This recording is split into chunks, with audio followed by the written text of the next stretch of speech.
బట్టతలతో వరి అవుతున్నారా? Don't worry. Keha skin and hair clinic లో మోస్ట్ అడ్వాన్స్డ్ FUE టెక్నాలజీతో మీ బట్టతలకి శాశ్వత పరిష్కారం. మలబద్ధకం అన్నది ఇప్పుడు కాన్‌స్టిపేషన్ చాలా కామన్ అయిపోయింది. పెద్దవాళ్ళలో, చిన్న పిల్లల్లో అందరిలో చాలా కామన్ అయిపోయింది. ఇది ఎందుకొస్తుంది? లేకపోతే వచ్చిన వాళ్ళకి ఎలా మేనేజ్ చేసుకోవాలన్నది చాలా ఇంపార్టెంట్ అండి. ఇప్పుడు ముఖ్యంగా ఓ 2 రకాలుగా చూద్దాం. ఒకటి ఆహార పరంపరంగా మలబద్ధకం ఎలా తగ్గించాలి? దినచర్యలు ఎలా చేసుకుంటే మనకు మలబద్ధకం రాకుండా ఎలా ఉంటది? ఈ 2 రకాలుగా చూద్దాం.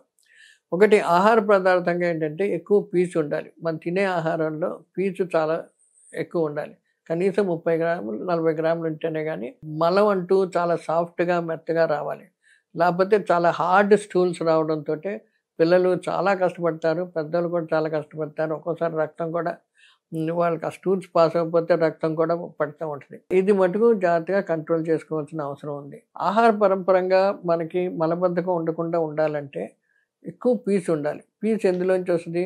అన్ని పప్పులు, గింజలు అంటే మిషన్ చేసింది బాగా రిఫైన్ చేసిన గింజలు కాకుండా పొట్టుతోటి ఉన్న గింజలు అంటే మినువులు, పెసలు ఇలాంటివన్నీ అలసందలు అవన్నీను పొట్టుతోటి నానబెట్టుకొని దాంతోటి కూరలన్నా చేసుకోవచ్చు. ఉడకపెట్టి తాలింపు పెట్టుకొని తినొచ్చు. ఎప్పుడైతే పీచు ఎక్కువ ఉంటదో మలబద్ధకం చాలా తగ్గుతూ ఉంటది. అదే విధంగా ఇప్పుడు బియ్యం ఉంది. ఫైన్‌లీ పాలిష్డ్ రైస్ అంటారు. మంచి బియ్యం పంచుతాం రేషన్ బియ్యం అని అంటున్నారు. అది రేషన్ బియ్యం అంటే అదొక సైకలాజికల్‌గా వాళ్ళకి మంచి ఇది వస్తుంది కదా అని చెప్పి అంటున్నారు. కానీ అందులో ఏమైపోద్ది తక్కువ మరపట్టిన బియ్యం దాంట్లో అంత మొత్తం ఆ గింజలో కావాల్సిన ఏయైతే వైటమిన్స్ ఉన్నాయో ఆ వైటమిన్ పార్ట్ ఎక్కువ మరపట్టడం వల్ల అది పోతా ఉంటది. ఉత్తి మనం తినేదంతా ఇప్పుడు మనకొచ్చిన హైలీ పాలిష్డ్ రైస్‌లో ఉత్తి కార్బోహైడ్రేట్స్ అంటే పిండి పదార్థాలు తప్ప ఇంక ఏ రకమైన ఇటు పీచు ఉండదు. తర్వాత వైటమిన్స్ ఉండదు.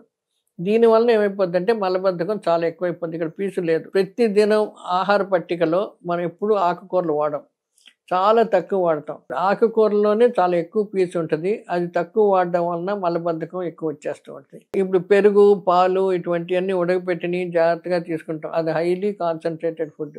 అది తీసుకున్నా కూడా మలబద్ధకం వస్తూ ఉంటది. టూల్స్ సాఫ్ట్ కావు. ఈ అన్నిట్ల మీద మనం తినే మంచినీళ్ళు. ఈ ఫ్లూయిడ్స్ అంటే మంచినీరు ఒకటే కాదు ఫ్లూయిడ్స్ ఏయైనా లిక్విడ్ చారు అవ్వచ్చు, సాంబార్ అవ్వచ్చు, లేకపోతే జ్యూసెస్ అవ్వచ్చు, నీళ్ళు అవ్వచ్చు ఏదైనా సరే ఓవరాల్‌గా మన మనిషి బాడీ వెయిట్‌కి హాఫ్ బాడీ వెయిట్‌లో అంతా మంచినీళ్ళు తాగాలి. అంటే 1.5, 2 లీటర్ల మంచినీళ్ళు ఉండాలి. ఆ నీళ్లు తాగకపోతే కూడా ఆ లిక్విడ్ తక్కువైనా కూడా చాలా మటుకు మలం చాలా గట్టిగా అయిపోయి చాలా కాన్‌స్టిపేషన్ ఎక్కువైపోతూ ఉంటదన్నమాట. ఇవి ముఖ్యమైన అంశాలు. దీని తర్వాత ఇంకేంటంటే మనకి దీంతో పాటు ఈ ఆహారం ఎలా ఉండాలంటే ఆకుకూరలు బాగా ఎక్కువ ఉండాలి. సాధ్యమైనంత మటుకు పొట్టు ఉన్న గింజ ధాన్యాలు, పప్పు దినుసులు వాడుకోవడం చాలా మంచిది. తర్వాత పండ్లు రసాల కింద కాకుండా పండులాగా తినాలి. ఎందుకంటే దాంట్లో చాలా ఎక్కువ పీచు ఉంటుంది. పిల్లలకేంటి, పెద్దోళ్ళకేంటి పొట్టుతోటి ఇచ్చిన పండ్లు ఉన్నాయనుకోండి బత్తాకాయ, దానిమ్మ ఇవన్నీ గింజలతోటి నమిలేసి పెడితే ఎక్కువ ఫైబర్ ఉంటుంది కాబట్టి ఆ పీచు వలన మలబద్ధకం ఉండదు. ఇది ఆహార పదార్థంగా మనం ఎలాగ ప్రతిరోజు వాడుకోవాల్సిన అవసరం. దీంతో పాటు ఇంకోటి ఏంటంటే మనకి ఎక్సర్సైజ్ కూడా ఇంపార్టెంట్. బాగా తినేసి కూర్చొని ఉంటే మటుకు మనుషులు బరువైపోతాం. ఎక్సర్సైజ్ ఉండదు. దానివలన మలబద్ధకం బాగా వచ్చేస్తుంది. చాలా హార్డ్ స్టూల్స్ అయిపోయి రక్తం కూడా పడిపోతూ ఉంటది. గిలగిలలాడిపోతూ ఉంటారు. అలాంటప్పుడు స్టూల్స్ ఎప్పుడూను మలం ఎప్పుడు పలచగా ఉండాలి. అది ఉండాలంటే కావాల్సినంత నీరు ఉండాలి, లిక్విడ్స్ ఉండాలి. అవన్నీ తీసుకోవాలి. ఇంకోటి వ్యాయామం కూడా ఉండాలి. రెగ్యులర్‌గా కొంత వాకింగ్ గానీ లేకపోతే ఏదైనా చిన్న ఎక్సర్సైజెస్ కానీ ఇవన్నీ చేస్తూ ఉంటే బాడీ ఎక్సర్సైజ్ పెట్టి కంటిన్యూస్‌గా పనిచేస్తూ ఉంటే ఈ వేస్ట్ ఫుడ్‌ని కరెక్ట్‌గా ఆ ఇంటెస్టైన్‌లోంచి బయటికి తోసేస్తూ ఉంటది. ఇలా చేయడం వల్ల మలం ఈజీగా వస్తది. తర్వాత కాన్‌స్టిపేషన్ ఉండదు. ఇంకోటి దీన్ని చేయడం కూడాను చాలా జాగ్రత్తగా నీళ్లు బాగా ఎక్కువ తాగుతూ ఉంటే మలం మటుకు చాలా సాఫ్ట్‌గా వస్తుంది కాబట్టి ఈ ప్రాబ్లమ్స్ ఉండవు. ఇలాగ మనం ఆహార పట్టికని జాగ్రత్తగా కంట్రోల్ చేసుకొని రిఫైన్డ్ ఫుడ్స్ కాకుండా అంటే బాగా పాలిష్డ్ గ్రెయిన్స్ కాకుండా పీచుతోటి ఉన్న గ్రెయిన్స్, ఆకుకూరలు ఇలాంటివన్నీ ఎక్కువ తింటూ ఉంటే మనకి మలబద్ధకం అంటూ ఉండదు. టైమింగ్స్ మనకేంటంటే రెగ్యులర్ టైమింగ్స్, ఫుడ్ టైమింగ్స్ రెగ్యులర్‌గా పెట్టినప్పుడు మనకి రోజు లెట్రిన్‌కి వెళ్ళేది కూడా పొద్దున్న ఒకటే టైం చేసుకుంటే ఆ టైంకి కరెక్ట్‌గా వస్తూ ఉన్నప్పుడు కూడా మలం చాలా సాఫ్ట్‌గా అవుద్ది. ఈ మలబద్ధకం అంటూ రాదు. అది టైమింగ్స్ ఒకటి రెగ్యులరైజ్ చేసుకోవాలి. అది చేసుకుంటూ ఉండాలి. పిల్లలకేమో ఎప్పుడు పొద్దున్నే అలవాటు చేసామనుకోండి, ఆళ్ళు పొద్దున్న అయ్యేటప్పటికి బాత్రూమ్‌కెళ్తారు, అన్నీ క్లీన్ చేసి, స్నానం చేసి స్కూల్‌కెళ్ళిపోతారు.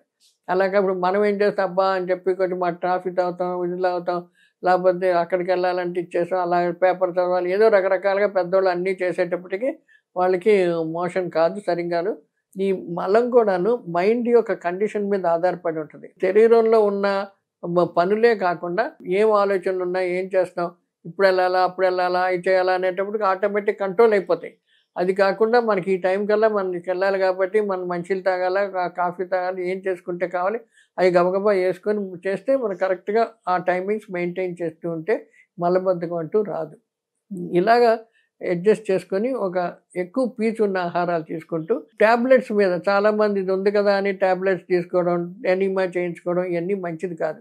అదేదో హాస్పిటల్‌లో అడ్మిట్ అయిన పేషెంట్స్‌కి చేయొచ్చు గానీ, నార్మల్‌గా ఉన్న పేషెంట్స్ ఇటువంటి పనులు చేయడం మంచిది కాదు. ఇయన్నీ ఆలోచించుకొని జాగ్రత్తగా సరియైన పీస్ ఉన్న ఫుడ్ తినడం మంచిది. ఇంకోటేంటంటే ఇప్పుడు చాలామంది ఏం చేస్తారు పిల్లలకి కూడాను ఫాస్ట్ ఫుడ్స్ ఎక్కువ తింటున్నారు. అవి చాలా కాన్సంట్రేటెడ్ ఫుడ్. అందులో పీచు ఉండదు. పీచు ఉండకపోవడం వల్ల దానికేమో ఇప్పుడు చూడండి చికెన్ అంటారు, తర్వాత ఫ్రైస్ అంటారు, ఈ రకరకాల వెజిటబుల్ సూప్స్ అంటారు. ఇయన్నిటిలోనూ దాంట్లో పీచు అంటూ ఉండదు. తర్వాత హైలీ బాయిల్డ్ తర్వాత బాగా ఫ్రైడ్ ఫుడ్స్ అయన్నీను కాబట్టి అయన్నీ కాన్సంట్రేటెడ్ ఫుడ్స్. చికెన్ ఉంది, మటన్ ఉంది పీసెస్ కింద తినేస్తారు కాబట్టి కాన్సంట్రేటెడ్ ప్రోటీన్ అయంతా ఎక్కువ కాన్సంట్రేట్ అయిపోయి మలబద్ధకం ఎక్కువైపోతూ ఉంటుంది. వాటర్ తక్కువ ఉంటుంది. అయి ఎంత తగ్గించగలిగితే అంత మంచిది.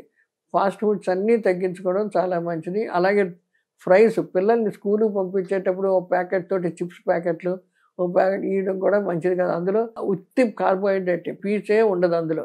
దానివల్ల పిల్లలకి కూడా రెగ్యులర్‌గా మో మోషన్ అవ్వడం అంటూ ఉండదు. ఆ ఫాస్ట్ ఫుడ్స్ కూడా చాలా మటుకు తగ్గించి ఏదో సరదాగా అప్పుడప్పుడు ఏదో బర్త్‌డేలప్పుడు అప్పుడప్పుడు పెట్టడం మంచిది.